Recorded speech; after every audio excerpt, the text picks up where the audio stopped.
entering the world of Crisis on Infinite Films, brought to you by All2ReelToo podcast.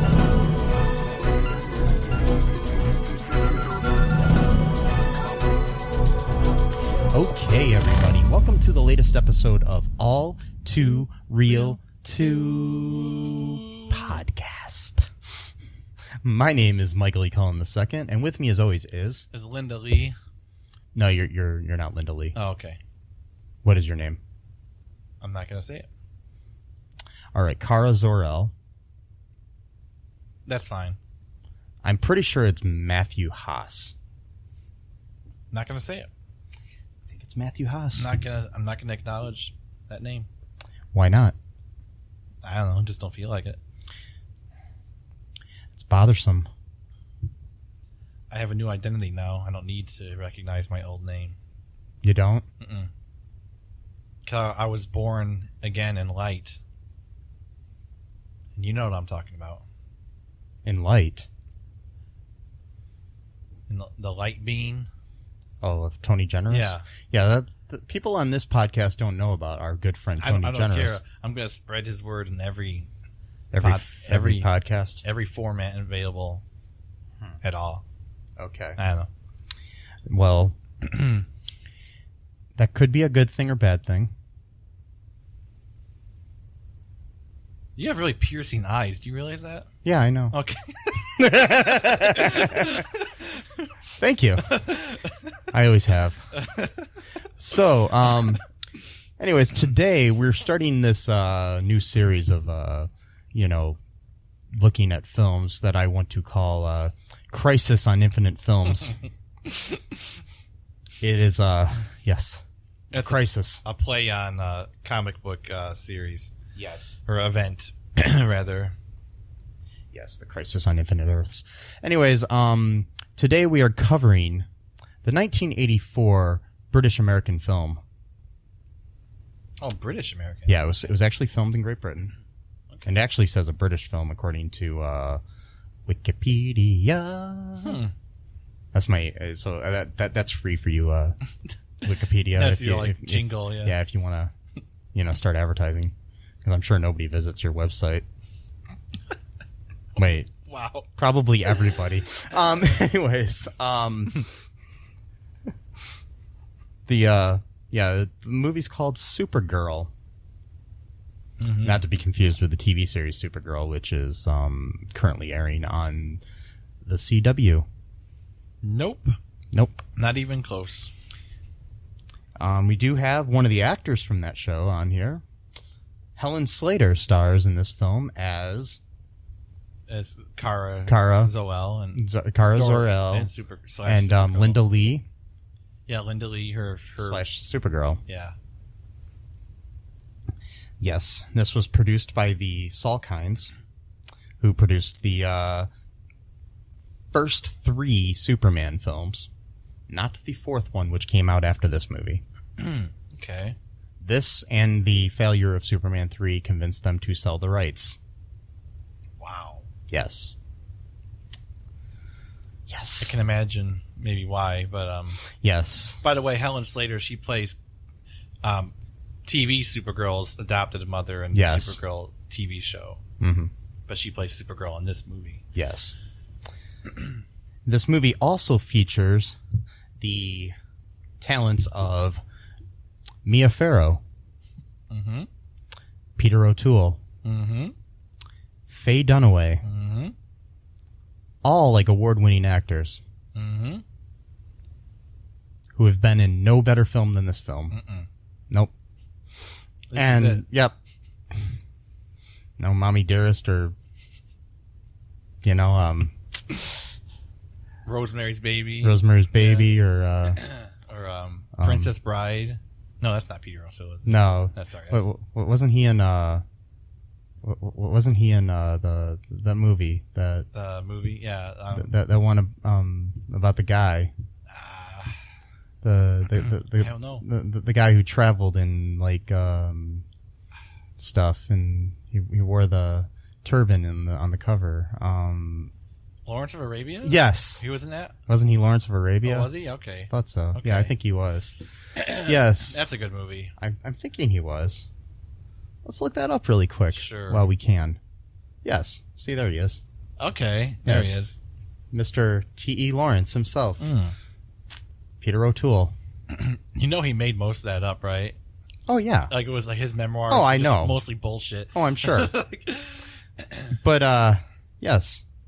But that movie is considered one of the greatest movies of all time. It's a really good movie. Yeah. And, not better than this movie, though. Nope. This movie's 2 hours long, and Feels like 4. yeah, feels like 4. So if you want to feel like you just spent 4 hours doing something in 2 hours and get the enjoyment of 4 hours worth of something in only 2, watch Supergirl, 1984. Yep. Yes. Ah, Matt. Mm-hmm. So also another person in this movie was Mark McClure, reprising his role of Jimmy Olsen from the Superman films. Yeah. Yes. So that was cool. Just wanted to point that out. Christopher Reeve was supposed to make a cameo in this movie, but yeah, he decided that he was not good enough to be in this movie. Mm-hmm. He wasted the potential by not showing Yes. up in this. But they did have a poster of him though. Yes. And Linda's dorm room / well, I guess dorm room. Well, and Lucy, because she shares a dorm room with Lucy Lane. Yes. As in Lois Lane's younger sister. Mm-hmm. Mm-hmm. So that was pretty cool. Yes. And how does she know? She must have known that was the school to go to then. Okay, I'm jumping ahead here. Sorry. I was thinking of something. I think it might just be a coincidence. Okay.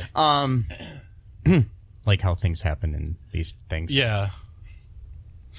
Just a whole series of coincidences in these movies, and it's kind of like on soap operas where everybody seems to know each other and things just happen, and you're like, "Oh, that's my brother." Dies twice or 3 times and comes back to life, resurrected. Yeah. So, let's hop into the good old time machine and let's find out the what happened in this, Matt. What's the plot here? The plot here is very drawn out. There's maybe Is there a plot? There is a plot, Okay. but it's very, very loosely put together. And there's maybe 2 stories in the entire movie, which is 2 hours long. And by the way, this was written by Timothy Burrill. So he's responsible for the plot. Well, he's responsible for the writing, yes, but not the pacing of the film. Yes. That responsibility is on other people. On the director and editor. The director is Jeannot Schwartz, who also directed Somewhere in Time featuring Christopher Reeve. Okay, well... Christopher Reeve actually suggested him for this movie. That's very inconsistent. Okay. And Somewhere in Time, if you have not seen it, is one of the few movies that makes me cry every time I watch it. It's a very good movie. It's one of the best. Yes.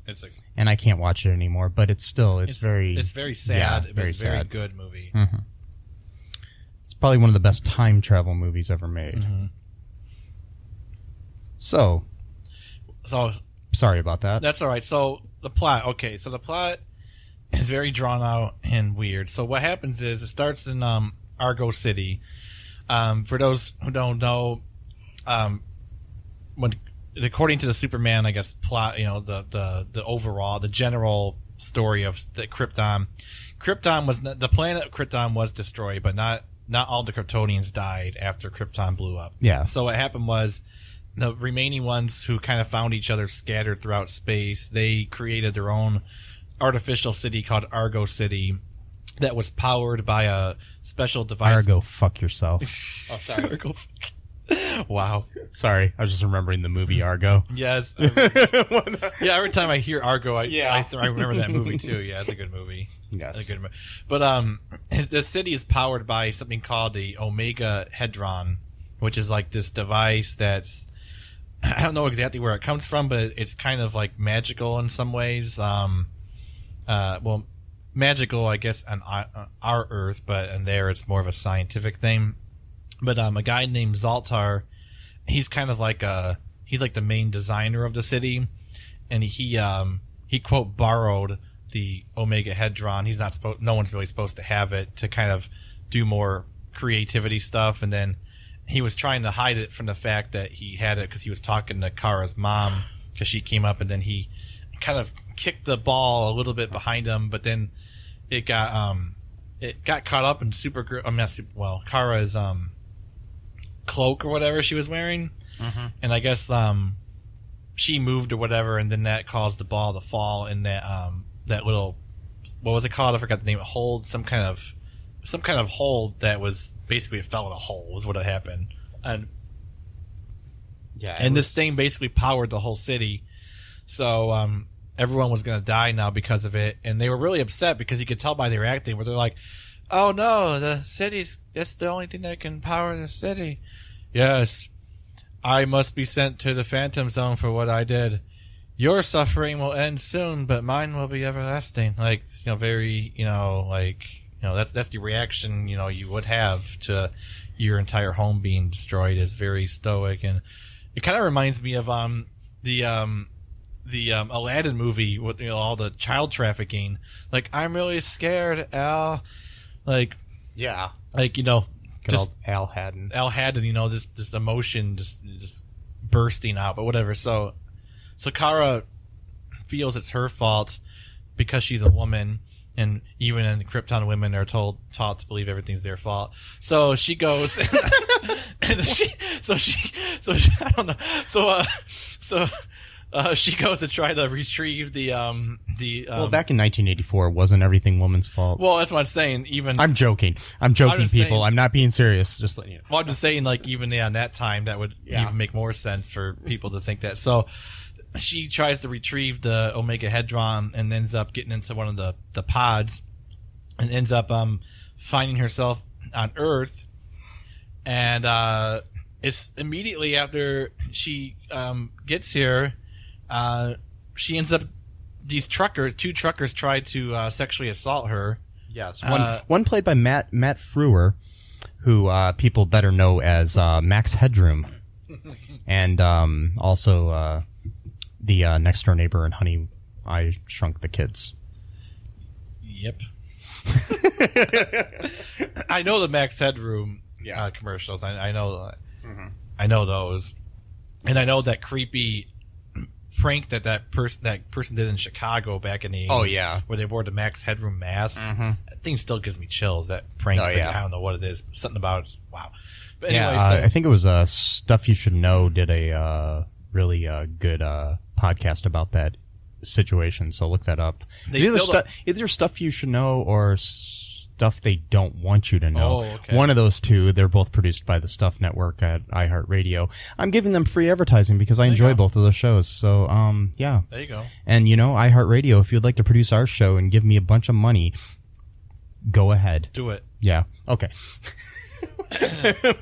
Yeah, so these two truckers, they don't even waste any time either, because, like, she's, like, standing, like, I don't know, 30, 40 yards away from the truck, and they just stop the truck, and both of them get out of the truck and walk like 10 minutes to get to her. This movie is really bad at pacing, really. And so they take the 10-mile walk to get to her, which I don't know why they decide to stop the truck that far away. And then they're trying to basically sexually assault her. They're lifting up her skirt and saying stuff like, "Oh, this is a good view from the behind," and all this bullshit. And then, like, so she, she picks up the one guy by the throat and throws him away. And these idiots, they're still trying to fight her. It's like, I don't see, that's the thing I don't understand about any of these movies, where the first villains are always these, like, stupid guys. And they're usually mostly guys. And it's like, okay, at first you don't understand someone's power, fine. But then after they demonstrated just a little bit of what they can do, why do they keep trying to fight them? Like, they can't win. She throws the Matt Frewer character. Yeah. And, the other guy thinks, "Oh, I can take her." After that, I'm just like, really, dude, your friend might be a little lighter than you because you're the heavier of the two dudes, but I'm pretty sure she can lift you up and throw you too. This woman weighs like maybe 110 pounds, and she can lift someone that weighs like 200 pounds, and like, yeah. What? Yeah. And then she zaps him, his knife. He got out a switchblade. Mm-hmm. So anyway, so she takes care of them. She knocks them out or whatever. Yeah. And then they're like, hey, how about we agree that we never tell anyone about this? Which is, again, that's interesting. So now they're in cahoots of saying that they're not going to tell anyone that they try to sexually assault a woman. So they're like literally, so it's conspiracy by a literal definition. It's either that or they just don't want to tell anybody that a woman beat them up. Okay, yeah, I'm guessing that's what they were going for. Yeah, because they wouldn't care that they would do. Yeah, You're right. Okay, so anyway, kind of zoom in a little bit here. Kara, she sees like a softball game. Yeah, with a bunch of like boarding school chicks doing some kind of softball game or whatever. Right. Yeah, and she sees one of the uniforms. And this is interesting because she doesn't have this power in the TV show, but apparently in this movie she can see someone's outfit and then just kind of make that outfit herself. So she also changes her hair from blonde to brunette. So that was pretty cool. Kind of has a bob instead of a full head of hair. Yeah. So that was kind of cool. Mm-hmm. So she got the school outfit on, and then she went to try to be a member of the school, student of the school. And the principal there, his last name was Danvers. Which is interesting because Kara Danvers is the name of the character currently in the comic books and on TV. Yeah. Lots of interesting things. What am I missing here? Oh, yeah. Sorry. When she first landed on Earth, there was a man and a woman that are practitioners of black magic, and they're having a picnic. Oh, yeah. Nigel and Selena. And then Nigel is like the expert, I guess, of black magic or whatever. And Selena's like impatient. She like wants to like learn everything all at once because she wants to be like rich and famous and all that stuff. And he's like, counseling her to like, take it slow type of thing. And the Omegahedron fell in like this nasty looking dip that they were eating. I don't even know what it was. It was some like shitty orange colored bullshit. But and Nigel is played by Peter Cook, who is a famous English satirist and comedic actor who often worked with Dudley Moore and other people. I know he looked familiar. Yeah, he was, I believe, let me look this up really quick. He was in The Princess Bride. Okay. Which that's probably why you were thinking That's of what I was thinking of, yeah, okay. Yeah, he played Sir Mortimer Chris. He was also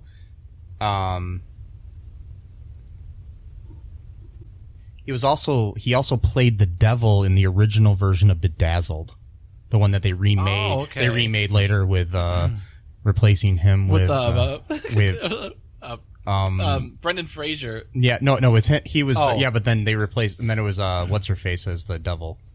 Oh yeah, okay. Yeah, because the original was I believe Dudley Moore and him, and then yes, it was. Yeah, because I remember one time, because that's like back when they had like video stores, rental stores. Yeah, and what would happen is every time a remake of a movie would come out, they would bring out the older version of it. And sometimes, you'd be none the wiser. You just pick up a movie. So I thought I was renting Bedazzled with Brendan Fraser, and I ended up getting the real one. I was pissed off at first, but then I was like, you know what? This version's actually better. It is. Not that the other one's bad. No, it's just better. No, it's and good. They're both a retelling of Faust anyways, so they're not really... Yeah. Yep. What was that? What was that actress's name in that movie now? I don't even remember. I don't know. I don't even remember her. I just remember Brendan Fraser. Yeah. I don't even remember anyone else in the movie. Really, I don't. It's Elizabeth Hurley. That's who it was. Okay. Yeah. Okay. Actually, I have a funny story about Bedazzled too. Yeah. So I had a dream once, like 2 years after I saw the movie in the theaters, and I had a dream like 2 years later that I was going to see Bedazzled with one of my friends, and that friend was Brendan Fraser, to go see his own movie. But then Brendan, of my dreams, saw some of his other friends at the movie theater. Yeah. Who apparently were much cooler than me. And he went to go see the movie with them. And then when I went to go turn my ticket in, they said, "Oh, sorry, Bedazzled's rated R. You're not old enough to see this movie." I don't think it was rated R in real life. But So I was stuck there now alone because I was like 16 when I saw the movie. Yeah. So I was 18 when I had the dream, but I was 16 in the dream. Okay. I was, at the age. So then I ended up seeing some other movie. Don't even remember what it was, but it was like, I think it was like something like way violent and like, but they let me see that apparently. But Bedazzled, no. That's No, never mind. No. You know what I got to say to Brendan Fraser? Dream Brendan Fraser, not the real one? Yeah. Argo, fuck yourself. Anyways, So what else happens? Yeah. So anyway, she goes to this school dressed in a uniform and goes into Danvers' office, and she creates like files and shit for herself, and then basically can go there, and she ends up getting put in a dorm room with Lucy Lane, the sister of Lois Lane. I don't know if I have to say that every time I mention her name. No, but, you don't. But I should. Well, just to be consistent. Maybe. I'm joking. No. If you want, but yeah. And I'm Michael E. Cullen II, brother of Christina Mailer. Mm-hmm. I just had to point that out too. And you're Matthew Haas, brother of Nathan Haas. Yes. Okay. Anyways, So, wow. Yes.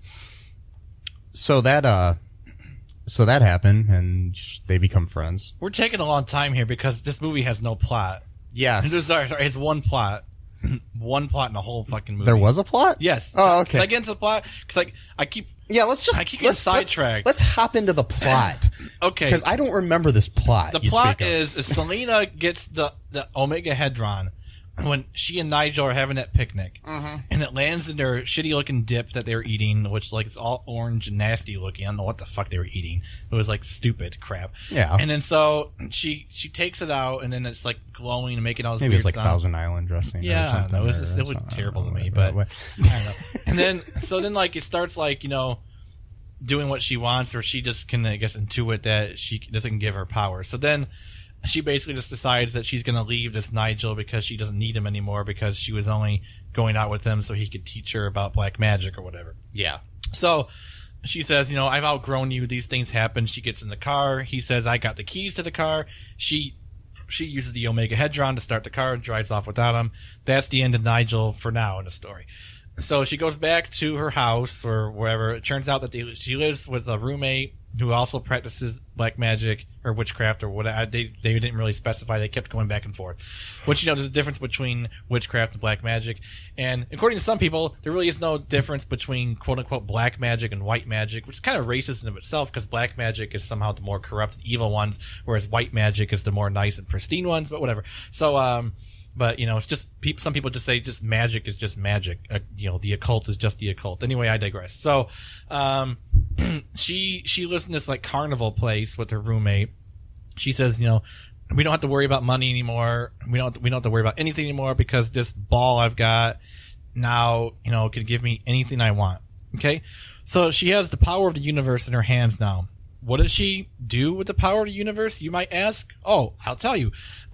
She's driving around with her friend in a station wagon, and she sees this hot-looking dude sawing a tree with his shirt off, doing landscape work, and she decides that what she wants most in the entire world is that guy. Oh. That's it. Yeah. That's it. That's all she wants. So the whole movie, literally, is about this. So she calls him... She calls him up as a ruse to say that she wants like plants, or trees planted in their house or garden or whatever type of thing. And instead, she's there basically just like, really flirting with him. I wouldn't even call it flirting. I mean, she's practically just offering herself basically. And then she slips something in his drink. So she basically straight up roofies this guy. Yeah. What she does, she roofies him.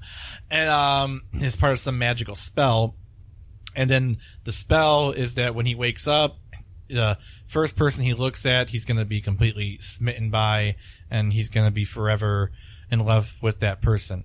Mind you, she doesn't even know this person. She's only met him at just one time, but yet she wants to spend their entire life with this landscape dude who she's had one conversation with, and that conversation ended when she roofied him. Okay, so he wakes up I guess prematurely, because the spell didn't work all the way. Because again, like Nigel said, and you got to listen to Nigel because he's a teacher. Nigel said, don't get too ahead of yourself in your studies and your practice. You gotta take it slow. But she didn't want to do it, so she practiced a really advanced spell, and then it backfired on her because he woke up and he starts wandering the streets in this really too long of a scene. The scene goes on for maybe 5 minutes of him just wandering the streets in the haze, and people are really mean to him in the cars, saying really mean things to him, like "Go, you're gonna kill yourself," blah blah blah, and all this 1980s dudes in their cars, like "I'm aggressive," type of thing. I'm gonna run someone over to prove I'm a man, type of thing. I mean, that didn't happen, but he gets, so she finds out, because her powers are growing by the minute now, so she finds out that she can see where he is in one of her mirrors, so she can see him wandering the street in the mirror, and then she wants to power a bulldozer kind of thing machine to literally pick him up and then take him to the carnival where she lives or whatever. And then eventually the bulldozer does pick him up. This scene goes on for like 5 minutes. It's ridiculous. And Jimmy Olsen, so Lucy Lane and Jimmy Olsen are hanging out in a diner eating lunch or whatever. I think it was Popeye's chicken. That's right, it's Popeye's. Yeah, Popeye's chicken. Popeye's chicken and biscuits. They're like Jimmy's not even all concerned. He's like, "Oh, looks like they got someone stuck in that bulldozer machine." And he's like, "Yeah, well, we shouldn't go after him. You never know. Someone like that could have a gun or a knife." So it's like, let's go eat. It's like, okay, fuck you, Jimmy Olsen. Like, he's gonna let a guy get swallowed up by a Superman's pal, Jimmy Olsen. It's like, fuck you. So then, Linda Lee, she leaves to become Supergirl, and then she tries to say, well, not before that. Lucy actually tries to climb into the bulldozer and steer it, but she ends up getting her head knocked or something, so she becomes unconscious. So then Supergirl then comes in and breaks the part of the bulldozer that's carrying him, then takes him off, but just leaves her friend for dead, who's knocked unconscious in the bulldozer as it's driving. Could drive anywhere, could drive into a lake or a river. Yeah. Who cares? Apparently, her dorm mates, whatever. And of course, as you can see, what probably happens when he wakes up, he sees Kara, or as Linda rather, and then now he's in love with Linda Lee now, not Selena. Uh-oh. Dum, dum, dum. Yeah. So, as you can probably imagine, Selena is none too pleased with this development, and she decides now she's going to take things out on what they called the Wimp, because at first they didn't know if she was Supergirl or something like that, or she tried to do something as Linda Lee, not as Supergirl for like a split second, and so they caught her. I don't know, something like that. I don't remember. Yeah, so they think it was just Linda. Yeah. So what else happens after that? I'm trying to remember. I don't know. You want to take a break really quick, and sure. we'll try to compose ourselves and figure out what the hell happened here, and if there's a plot in this movie or not. There is a plot. Oh, okay. It's a very drawn out plot, but yes. Okay. We'll be right back, folks. Hi, folks. This is Michael E. Cullen II from the podcast that you're listening to right now, along with manager Matthew Haas. You got promoted? Yes. Damn it. Okay, anyways, folks, do you like the show Superstore?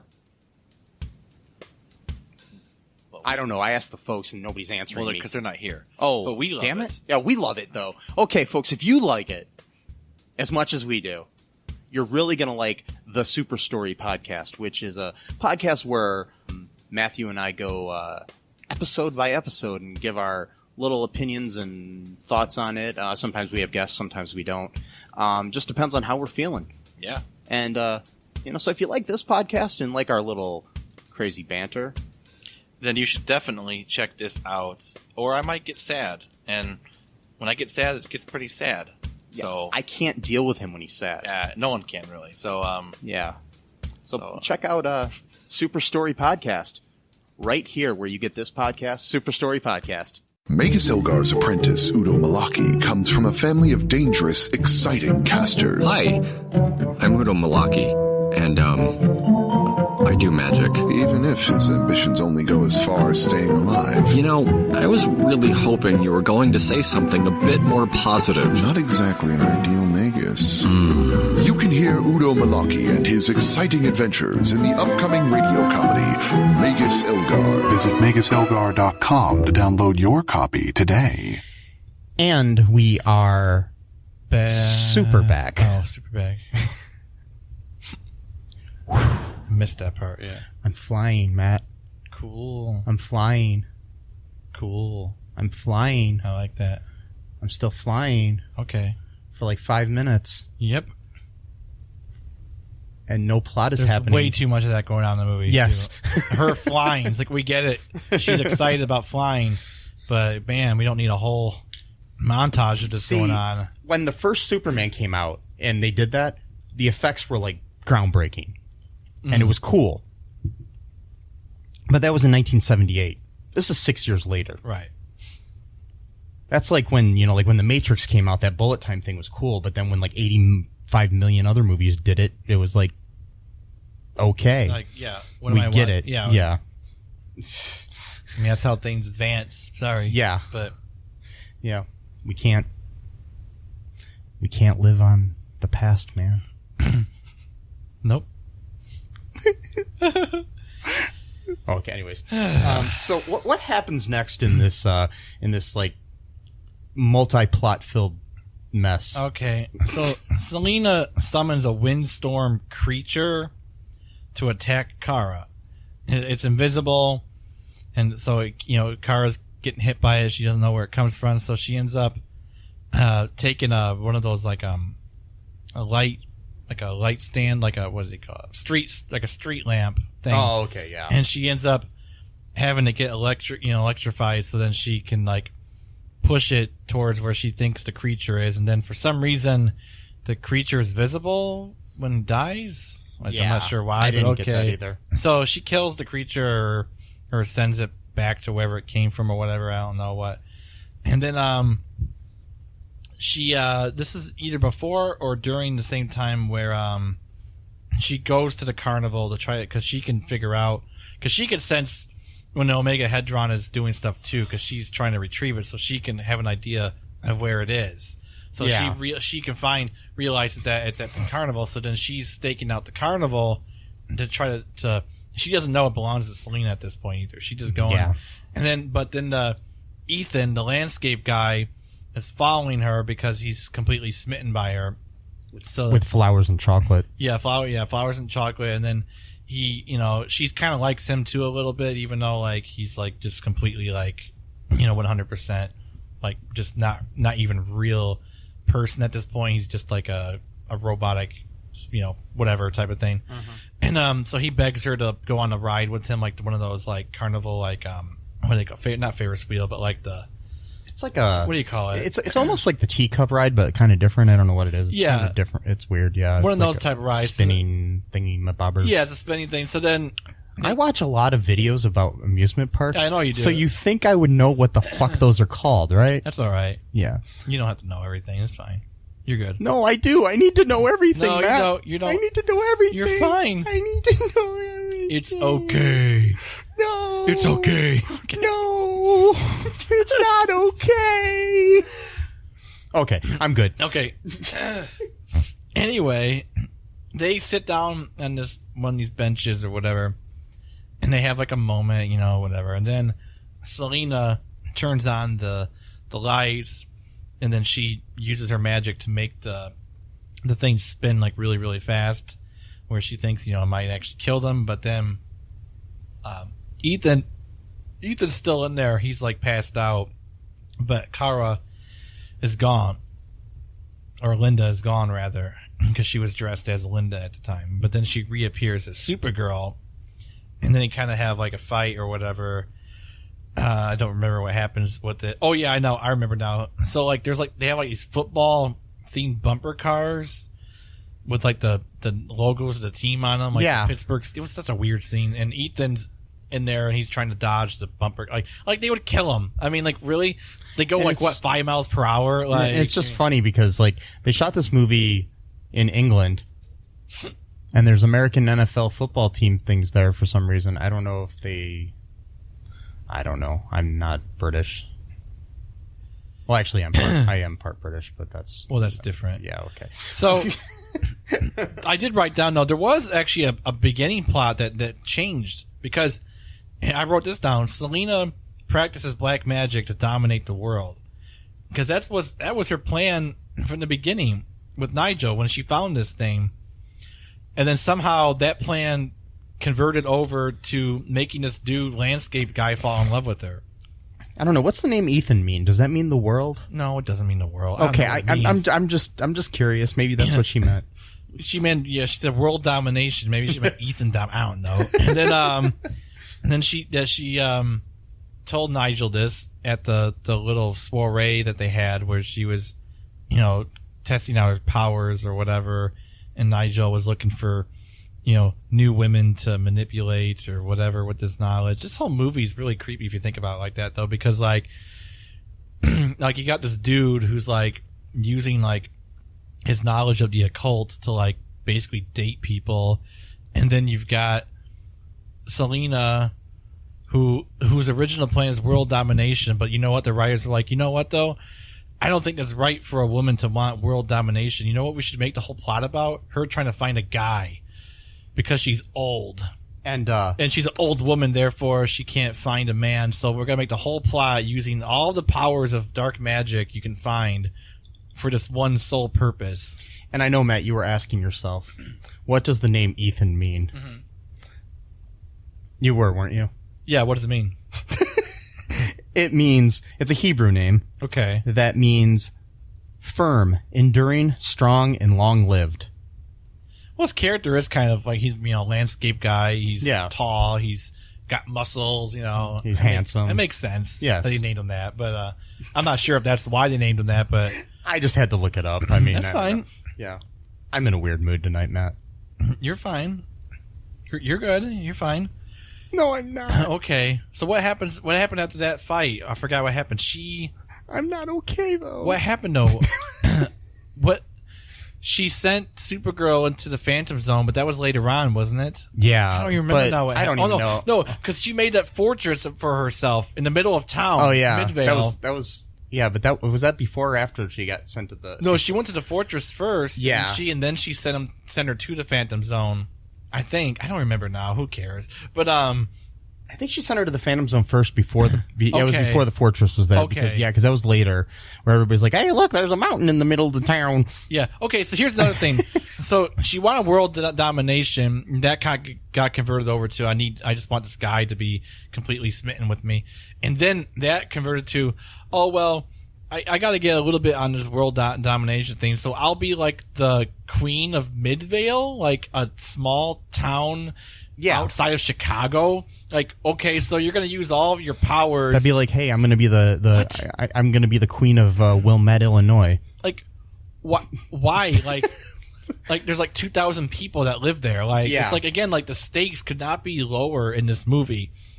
I mean, she has a device that can literally do anything she wants, and she's thinking in such small scales.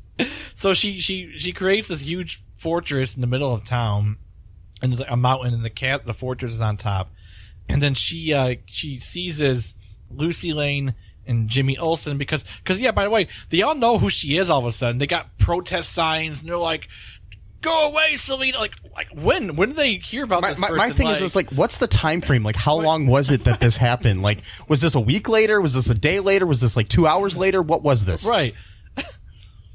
I mean, I know I felt like the movie was a week long, yeah. But I'm just saying, I don't know. It's so weird. So then because her and her roommate put together that Linda Lee is Supergirl because they called her the Wimp.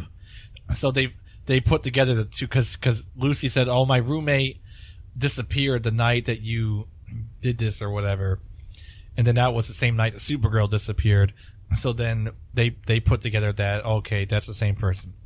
So she gets sent into like this really kind of like dark cave type prison planet, Alex Jones. No, she gets sent, and it turns out that it's the Phantom Zone. And by the way, just in case you didn't know, the makers of this movie really, really, really wanted people to try Squirt, the drink, the soda.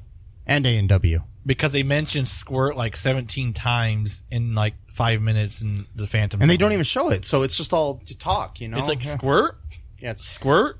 Yeah, but Squirt? I don't think they were talking about the soda. Oh, wasn't? Okay, I thought he was. I think that's what I thought, but... Oh, damn it. I thought he had a soda bottle with them. Somehow the Phantom Zone had a soda bottle. No, whatever. Who cares? Nothing else in this movie makes sense. But Yeah. So Zoltar is at the Phantom Zone, and he saves her because she's trying to swim through like this green mud or something like that, and she passes out. He drags her out of the mud, and then she wakes up and sees him, and he's all being all depressed and moody about I destroyed Argo City because I lost the blah blah blah, and then she makes him feel guilty for feeling guilty, and then convinces him to help her get out of the Phantom Zone so that they could fix Argo City, and then they could save Earth from Selena. That's very generous. Midvale, sure, but Selena does not own Earth at all by any stretch of the means. She barely has control of Midvale at this point. So I think she's in this whole like Selena's like Trump thinks that, but sadly Trump does kind of own America now. Yeah. But at the time, he just had like the Trump Tower he built in his name and thought, hey, this means I own New York City. No, Right. you don't. You're a fucking dumbass. Anyways, sorry. Yeah, he is a piece of shit. But anyway, so if I remake this movie, the villain's gonna be Trump. Good. And make him I'm not gonna say anything. They are talking about doing a Supergirl movie soon. Oh, okay. Yeah, That'd be which kinda kind of I don't like the fact that they're doing like possibly a Supergirl and a Flash movie while they're still on TV. It's just like without the same actors. Yeah, that would be kind of weird. Yeah. I mean, I'm fine with different people playing the roles and stuff, but I'm just like, give it some time, let it breathe. I mean, don't, and my thing is who's going to pay money to go see a Supergirl movie when you can watch it weekly on TV? Well, but movies are different. It'll be different, yeah, but especially with DC's track record as far as movies go lately. Their movies aren't that great. No, I mean, I haven't seen Joker yet. I hear that's good, but but see, Joker is not it's like a standalone. It's not meant to be like the same. Mm-hmm. Wonder Woman was good. Yeah. I still haven't seen it yet. Yes. I still have your Blu-ray. I haven't watched it. Yes, you should watch it. I know. But yeah, so so here's another inappropriately long scene. So they're in the Phantom Zone, and Selena can see that they're trying to escape from her mirror or whatever. So she summons a demon storm. I'm not sure why it's a demon storm. It's just a red tornado, but whatever. So I mean, I didn't see any demons, but that's what demon storms are. Okay, so yes. She summoned a demon storm to go to the Phantom Zone and kill them or stop them from whatever. So Zoltar's like trying to push Supergirl like up the mountain, and then she's like, come with me or whatever, and he's like, I am with you or whatever, some bullshit, inspirational speech or whatever. And he gets sucked in by the demon storm. He just swirls around this fucker for like a whole minute. Really, the pacing of this movie is just terrible. And she's it's like, okay, Gollum falling into that pit in the end of Lord of the Rings took less time. Terminator falling into that pit of like melting of melted metal, right? In Terminator 2, right. Took less time. Well, he wasn't even falling; they had a lever. Yeah, so it made sense for him to be slow. Yeah, because... that took less time though. Yeah. And okay, here's the thing. This was my thought as this was happening before this happened. So in this movie, this came out, a few years, like 7 years after Star Wars, yes. And so this is kind of our Obi-Wan Kenobi character, this Lawrence of Arabia, Peter O'Toole. Yeah. My thought there is our Obi-Wan sucks. Yeah. That's what I said when we were watching this. That yes. was hilarious. That was, yeah. Because you said like I wrote it down too because Yeah. they said like, yeah, he's our Obi-Wan Kenobi. He's like, except our Obi-Wan Kenobi sucks. As he's swirling down Yes. the. And the thing is like, I mean, you killed him way too late in the movie Right. for him to mean anything. Right.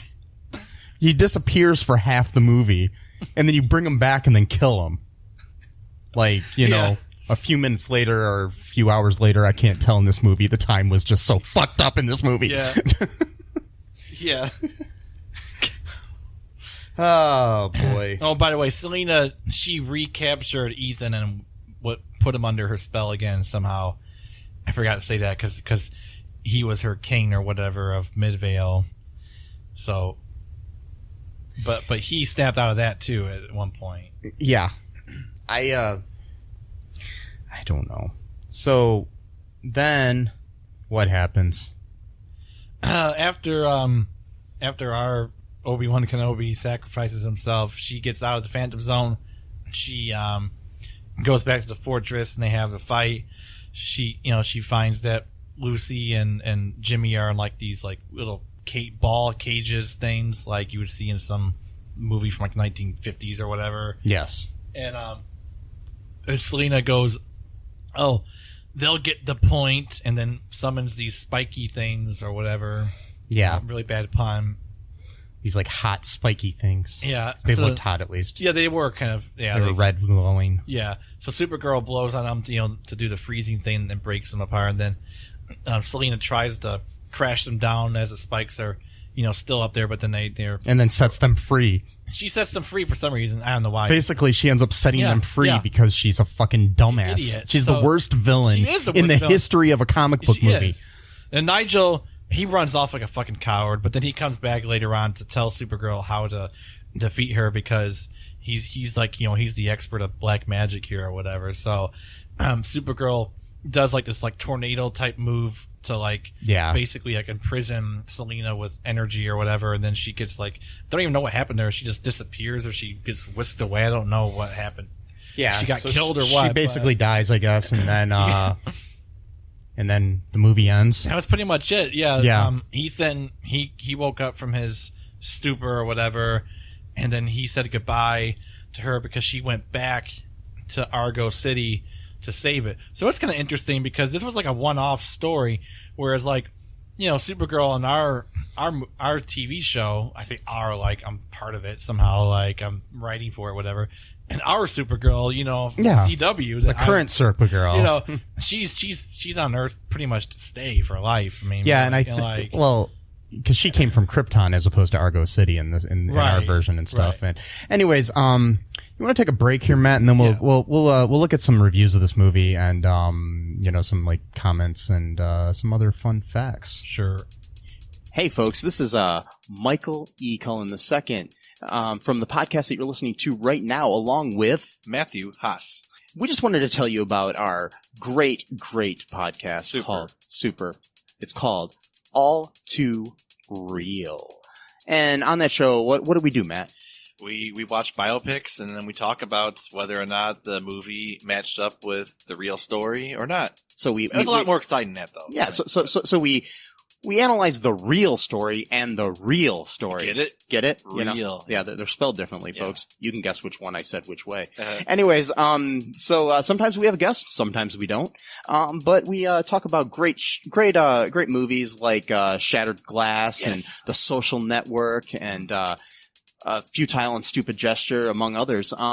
Those are some of the ones that we've covered so far, and we're going to cover a lot more. So please subscribe on Stitcher, Apple Podcasts, Google Podcasts, wherever you find your great, fun podcasts. And be sure to share it with your friends. Do it. And make sure you're not afraid to get all too real. Bye-bye. And we are kind of super back.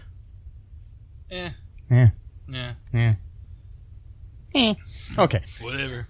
So, you want to here? I'm gonna pull up some reviews, user reviews of this movie from the Internet Movie Database, my favorite website. Maybe. I don't know. So, here's the first one from S.N. Clark from December 30th of 1998. So quite a while ago. Wow, it is. Yes. 10 out of 10. Great film. I have watched Supergirl quite a few times and simply love it. I think Helen Slater acted brilliantly in it, and she comes over very warm and comfortable in her role. So that was a nice little... Yeah. Yes. Let's see if I can find another one. All right, here's another 10 out of 10 review here from Wertherer from October 27th, 1999, right around Halloween. Yep, see? See with the holidays? Yes. Even, 20 years ago. Is that 20 years ago? Yeah. 21, actually. Yeah, well... 99, sorry. Yeah, 99 would be 20. Yeah. Okay, so, Supergirl has been panned by many a movie critic for technical flaws and uninspired effects. What they have forgotten to mention, however, is the brilliant acting portrayed in this piece of just that brilliance. Helen Slater could not be more perfect for the role, and Faye Dunaway, who received very bad reviews for her having left teeth marks all over the set, performs to the extent of which the role was written for her. She is a witch. How more evil can she be? Watch this Not evil enough. Watch this movie for the first 15 minutes. The portrayal of Argo City as a utopian fantasy is worth the rental fee thrice over. Overall, destined for its status as a cult classic. Hooray to the Japanese for having the good taste in movies and making this the success that it is. Nice dream. I guess it did good in Japan or something. I don't know. So yeah, there's a lot of 10 out of 10 reviews here, Matt. That's kind of weird. Yeah. Some of them say like perfect. What? The director's cut could change minds. Okay, so there's more. So 2 hours is not long enough. Yeah, very appropriate and not a flop. Yeah. Let's find some bad reviews here. Please. Okay, here's a 1 out of 10, Matt. From Virtual Insanity. Okay. It's the person's name from January 5th of 2003. Right around Martin Luther King's birthday, I believe. Maybe, I don't know. I'm just trying to find a holiday that might be around there. It's a few days from New Year's. 1 out of 10. Oh dear, such potential wasted. The hardest thing to swallow about how bad this film really is the talent on hand, such as Peter O'Toole and Faye Dunaway. What on earth possessed them to put together their genius into this appalling production is beyond me. Helen Slater's acting is cardboard as it gets. I don't agree with that. I think she was actually decent. The principal storyline just stinks, and the plot is so full of holes, it's untrue. The special effects are just plain awful, and everything in the movie looks like a bad prop from the 1930s version of Flash Gordon. But enough about the good points. The one thing that really annoys me is the patronizing but generally incorrect use of sci-fi description. Some of the words they dream up are just so lacking in imagination and condescending, it's nauseating. Omegahedron, I ask you? I'm pretty sure that's from the comics, actually, but that's... but anyways, in short, if you want to make history and tell everyone you have witnessed quite possibly the worst film ever made, then watch Supergirl. If, however, you value the relatively short time we have on this planet, then please don't waste 2 hours of it watching this trite, worthless drivel. Okay, so there's that. Mm-hmm. Yeah. So I'm going to read a little bit of trivia here from the movie really quick. The film's opening credits cost almost $1 million to shoot. Those 3.5 minutes of words flying on the fucking screen, that could have been a lot shorter. Cost $1 million to shoot. Yeah. Yeah, Helen Slater later went on to appear in Smallville and also plays Liza Danvers on Supergirl, as we've mentioned. John Williams' theme for Superman appears briefly in Jerry Goldsmith's score. Demi Moore was slated to play Lucy Lane, but opted out at the last moment, as did Christopher Reeve, as I said. John Travolta was approached to play Ethan. That'd have been interesting.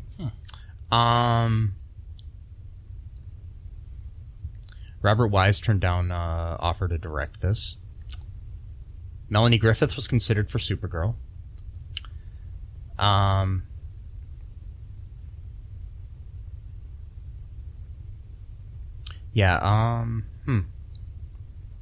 That's about it, but I just wanted to bring up some observations I had about this film.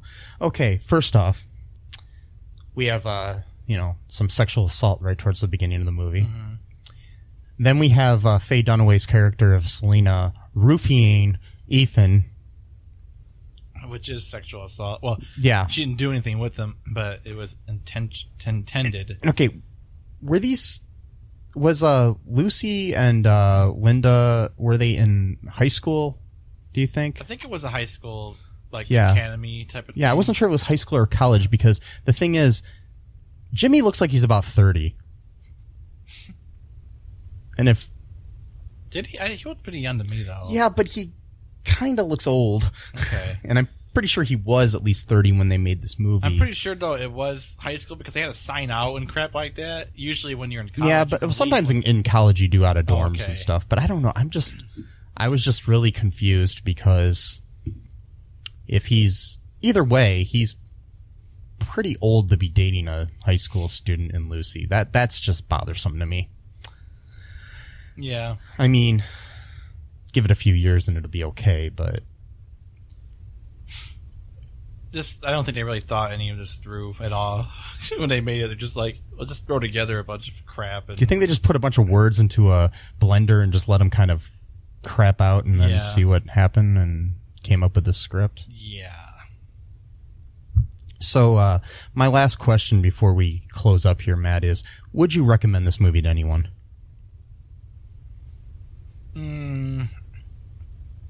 Yeah, maybe. To who? To, bad people. I don't know. So, yeah, I mean, maybe put somebody in, that, chair like Alex in Clockwork Orange and just make them watch this movie over and over and over again or something. Yeah. Something like that. No, you can watch it. I think, if you just have it on TV and you're kind of half watching it with your friends or something, like your family, that's okay. I think. Maybe put it on while you're vacuuming. Yeah, that's fine. Yeah. Okay, so anything else before we go here, Matt? Nope. Okay. Well, thanks for joining us for this super episode of our new series here, Crisis on Infinite Films. We'll have a few more of these coming up soon. Hope you enjoyed it. I know I didn't. Bye-bye. Have a super day. Super duper. Bye-bye. Thanks for listening to All2ReelToo podcast, a Cullen Park production. Produced and edited by Michael E. Cullen II.